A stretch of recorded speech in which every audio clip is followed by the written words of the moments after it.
Radio Publique Africaine.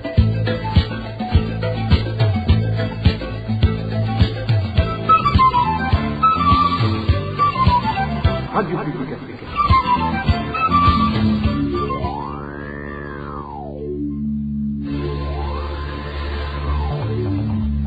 C'est le moment de suivre le journal parlé en français. À la présentation, Inès Gakiza. Lundi 19 août 2024, merci d'avoir encore une fois choisi la RPA, le sommaire de cette édition.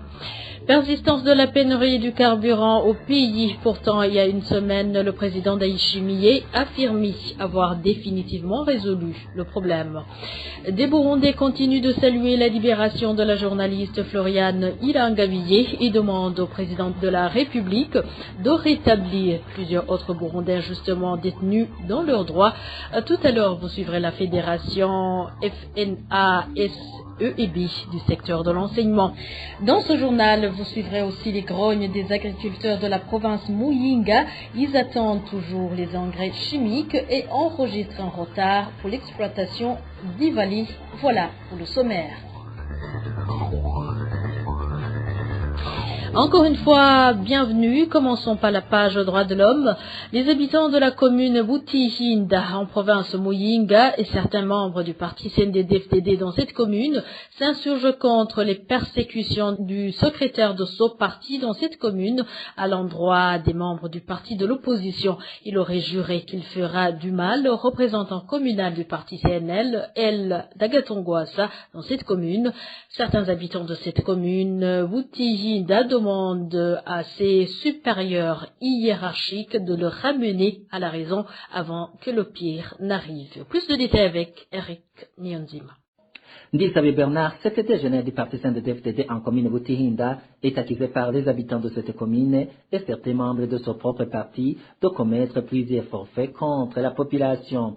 Notre source indique que le langage utilisé par le secrétaire de ce parti ne tranquillise pas les citoyens de cette commune. Samedi dernier, par exemple, il aurait ordonné aux Imbonerakure de s'en prendre sans aucune forme d'explication aux responsables du parti CNL et les Dagatogwasa dans cette commune partout où il le trouverait, comme le témoigne notre source membre du CNL. Habituellement, il m'emmène déjà comme vol ou semble, il utilise la force B et parfois n'épargne pas même les membres de son propre parti politique. Ce qui est grave, avant-hier, il a ordonné à 5 Imbonerakure de frapper sans aucun pitié Abdul Manurtingabo, partout où il sera vu et qu'il s'expliquera lui-même. Abdul Manurtingabo est un enseignant et il est également responsable du parti CNL et le Dagatogwasa dans l'ancienne commune de Butihinda. Les habitants de la commune de Butihinda demandent aux supérieurs hiérarchiques de son secrétaire du parti CNDD-FDD dans cette commune de le ramener à l'ordre avant qu'il ne soit tard. À voir son attitude, nous estimons qu'il pourrait même décider de le faire tuer pour lui faire du mal. Et puis, il est nécessaire qui est menacé. Vous constatez que nous nous plaignons tous. Vraiment, ils se me comportent, nous-mêmes comme membres du parti au pouvoir en commune Butihinda, nous demandons ce supérieur qu'il le ramène à l'ordre. Nous ne voulons pas nous entretuer. Nous privilégions la lutte des projets de société des partis. On ne veut pas faire des compétitions à s'entretuer. Si c'est le chemin qu'il veut emprunter pour que notre parti gagne, que ce supérieur devrait l'empêcher avant qu'il ne commette le pire. La rédaction de RPA a essayé de joindre Bernard Ndisabiye, le secrétaire du parti CNDD-FDD en commune Butihinda, mais son téléphone est sonné, mais personne ne décrochait. Et je vous l'avais dit au début, la Fédération nationale des syndicats du secteur de l'enseignement et de l'éducation du Burundi, FNASEEB, salue la libération de Floriane Ilangabiyé par grâce présidentielle. Antoine Manouma, président de cette fédération, rappelle au président Évariste Ndayishimiye qu'il y a d'autres détenus qui croupissent injustement dans les prisons. Ici, Antoine Manouma évoque le cas d'Emilienne Sibomana, encore derrière les barreaux malgré son acquittement. Les mesures prises par le président de la République du Burundi dans le but de gracier les personnes emprisonnées injustement sont bien accueillis au sein de la Fédération nationale des syndicats du secteur de l'enseignement de l'éducation du Burundi, FENASEB. Mesure de libérer la journaliste Irangabie Floriane et Tanka parmi d'autres. À cette occasion, nous voudrions nous adresser à son Excellence, le Président de la République, magistrat suprême, de prendre une telle décision en faveur de notre camarade Sibomana Emilienne qui continue de croupir dans la prison centrale de Gitega alors qu'elle a été acquittée de l'infraction dont elle était accusée par la Cour d'appel de Gitega au cours de son audience publique du 28 juin 2024.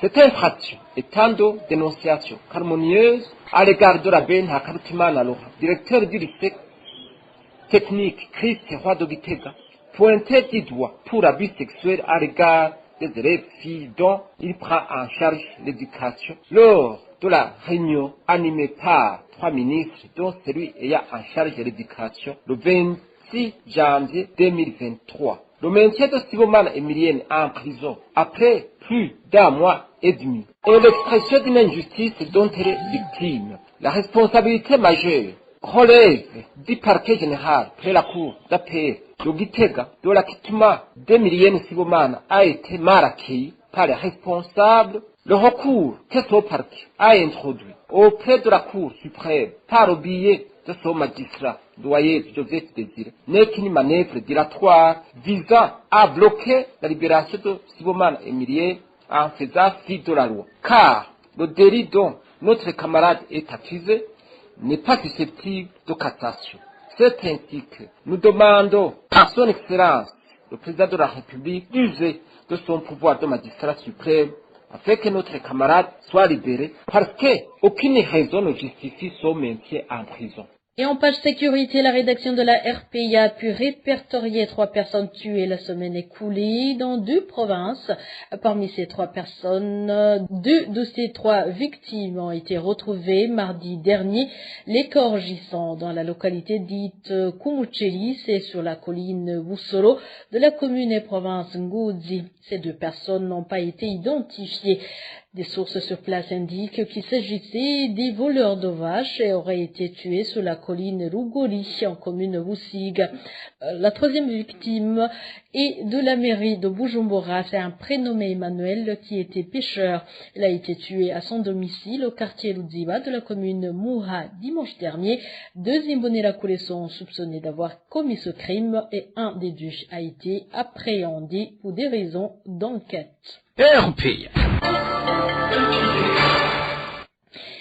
Parlons gouvernance à présent. Une semaine après que le président de la République a officiellement et pour la énième fois déclaré avoir trouvé la solution au problème du manque de carburant, la pénurie persiste. Les habitants de différents quartiers de la capitale économique indiquent que plutôt la situation va de mal en pis. Les stations-service sont à sec et les routes sont désertes.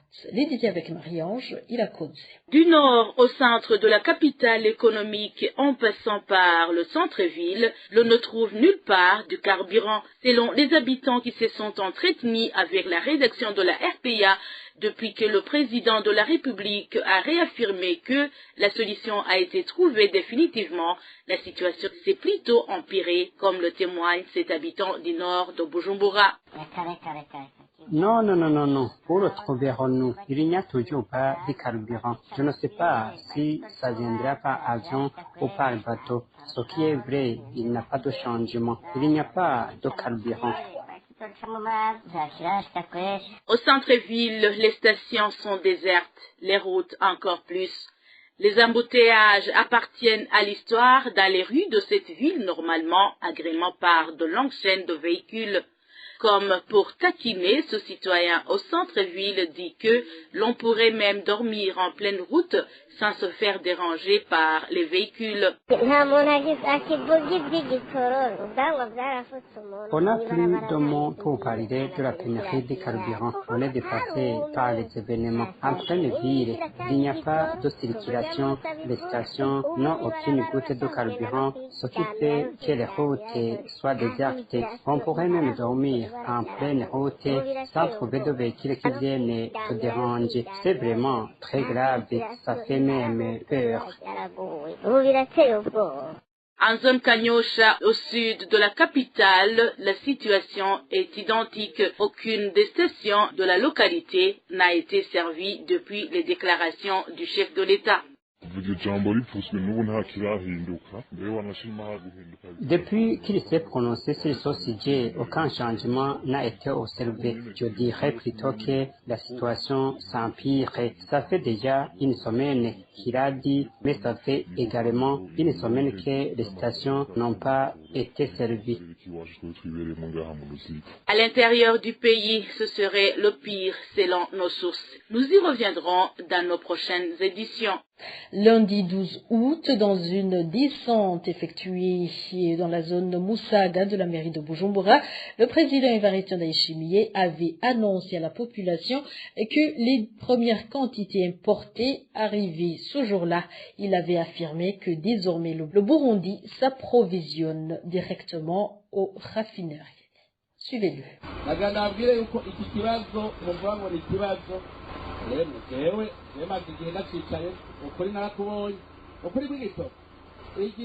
Je voudrais vous dire que ce problème que vous prenez pour un casse-tête, je m'y penche depuis un bon bout de temps et je connais maintenant la vérité. La vérité sur la crise du carburant, je vous rassure, j'ai démasqué les manœuvres dilatoires autour. Des gens ici nous forçaient à payer cash, mais la vérité est que l'on perd au carburant au plus tôt 3 mois après la consommation.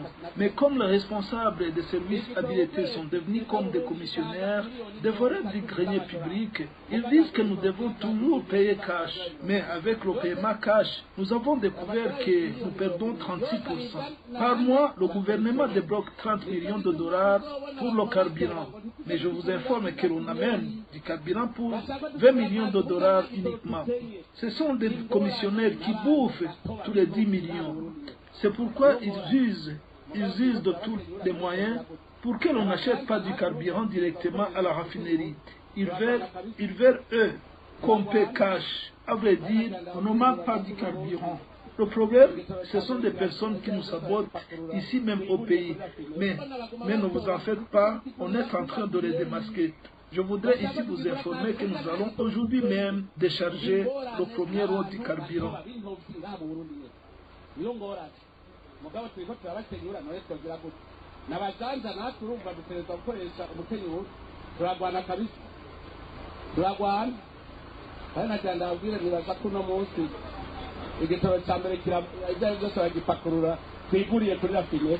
C'était Evariste Ndayishimiye, le président de la République du Burundi. Les agriculteurs de la province Muyinga n'ont pas encore les fertilisants alors qu'ils ont payé depuis pas mal de jours. Ces agriculteurs indiquent que ces engrais devraient être utilisés dans l'exploitation d'Ivali et demandent que ce problème soit vite résolu. L'idée avec Clovis Nyonzima. Le problème d'accès à l'engrais déjà payé est généralisé au sein des agriculteurs de la province Muyinga. L'engrais que ces agriculteurs de différentes communes affirment avoir payé au début du mois de juin et que jusqu'aujourd'hui, ils ne l'ont pas eu, poursuit notre source. Nous avons payé de l'argent qui sert d'avance pour l'achat de l'engrais qui nous serviront dans la plantation de différentes variétés de cultures. On nous donne des tickets, mais à chaque fois que nous allons récupérer cet engrais, nous rentrons les mains vides. Non seulement ils sont en retard par rapport à la période de culture dans les vallées, mais également ils sont inquiets car ils perdraient leur argent si les tickets devenaient invalides. La période de culture dans les vallées est en train de passer, les champs sont prêts mais sans graines, nous attendons que l'engrais soit disponible. Si nous demandons des explications par rapport à ce retard, on nous indique que l'engrais n'est pas encore arrivé dans les stocks communaux. En plus de ça, les tickets deviendront invalides le 30 août cette année. Il ne nous reste que peu de jours. Ce qui nous inquiète, notre argent pourrait partir en fumée. Les agriculteurs de la province Muyinga demandent à la direction provinciale de l'agriculture et de l'élevage de trouver une solution à ce problème. Contacté à ce propos, Loger Sendegeya, directeur provincial de l'agriculture et de l'élevage à Muyinga, n'a pas voulu s'exprimer là-dessus. Et dernier dossier de ce journal, la mesure prise par l'Office pour le développement du café du Burundi ODICA, empêchant les investisseurs dans ce domaine de vendre librement le café acheté auprès des caféculteurs, constitue actuellement un défi pour le bon fonctionnement de ce secteur. C'est du moins les propos d'Hilaire Ndimurukundo, un homme d'affaires qui a investi dans le domaine des stations de lavage et de départage du café. Il intervient après les grognes des caféculteurs de la colline Kionza en commune Bugabira de la province Kirundo, qu'il n'a pas encore payé. Hilaire Ndimurukundo reconnaît qu'il doit de l'argent à 300 caféculteurs de Kionza suite aux raisons si haut citées qui l'empêchent d'avoir des moyens pour honorer ses engagements. Il promet toutefois que ces caféculteurs auront leur argent avant la fin du mois courant. Hilaire Ndimurukundo reconnaît également qu'il y a d'autres caféculteurs ayant vendu leur café sur 3 des stations de lavage qui lui reviennent, qui n'ont pas encore été payés. Il promet aussi de les régulariser d'ici peu. La rédaction de la RP a cherché à savoir la position de l'ODICA, mais contacté Jean Dodieu Niindavira, directeur général de l'ODICA, a refusé de s'exprimer. Et voilà, c'est par ici que nous mettons point final à cette édition. Merci à vous tous pour nous avoir prêté une oreille attentive. Au micro, vous étiez avec Inès Kakiza et excellent moment chez vous.